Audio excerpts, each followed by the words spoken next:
Thinkers and doers. Which one are you? Today, I'd like to take you on a small journey through my life to discover one of the lessons that has shaped me into who I am today and why it is that I'm so involved in events, activities, and the challenge of taking on spontaneous speeches.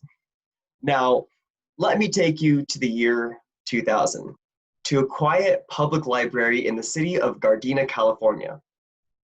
Wander around and eventually you'll find an 8-year-old boy sitting with books sprawled out over the table about science, robotics, space, and any kind of technology. That boy was me, and I wanted to be an inventor. I grew up as a part of the generation that was told, you can do anything and be anything as long as you believe in yourself. That philosophy did fail to mention the hard work and dedication required to be anyone or anything, but it set my imagination ablaze with grand ideas of what I wanted to do with my life. In middle school, I wanted to be a chemist, a chemist, then an architect. In high school, a psychologist, then an engineer, and eventually an entrepreneur. I'd commit to something and create complex, detailed plans around what I was going to do. I'd tell people and get them excited, and then suddenly I'd choose something else, a different life path, and create grand plans around that idea. Eventually, I had an accumulation of masterful ideas and plans and nothing else. I was in my mid-20s, working sales, and not very happy with the progress of my life. By now, I was supposed to be living a life of achievement and success, but instead, I was selling jewelry in a mall, barely living paycheck to paycheck. If I had so many great ideas, why did I never take action? So I decided I was going to sit down and figure this out. I would journal, talk to myself, anything I could do to get down to the root of this blockage. And after hours of intense digging through my inner self, I did.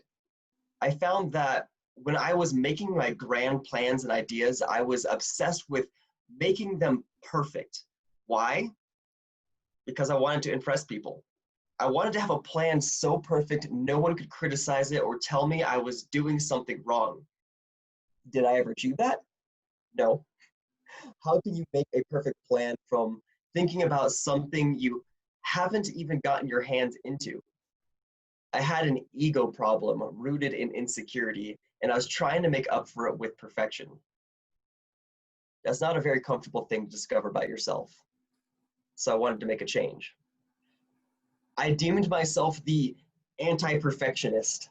I decided that I would pursue progress over perfection, to be less concerned about doing things right and just doing it and learning as I go. I had to learn to be brave enough to suck at something new.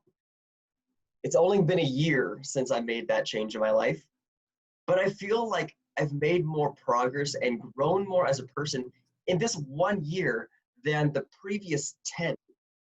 I moved to Colorado, which has been an amazing experience. I got another sales job in business to business sales for office technology, and it's opened up a tremendous opportunity.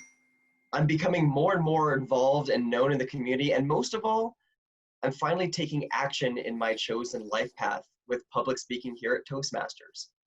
So if you ever find yourself held back by overthinking the details of perfection, by feeling more of a thinker than a doer, just remember, progress is more powerful than perfection. Thank you, Mr. Toastmaster.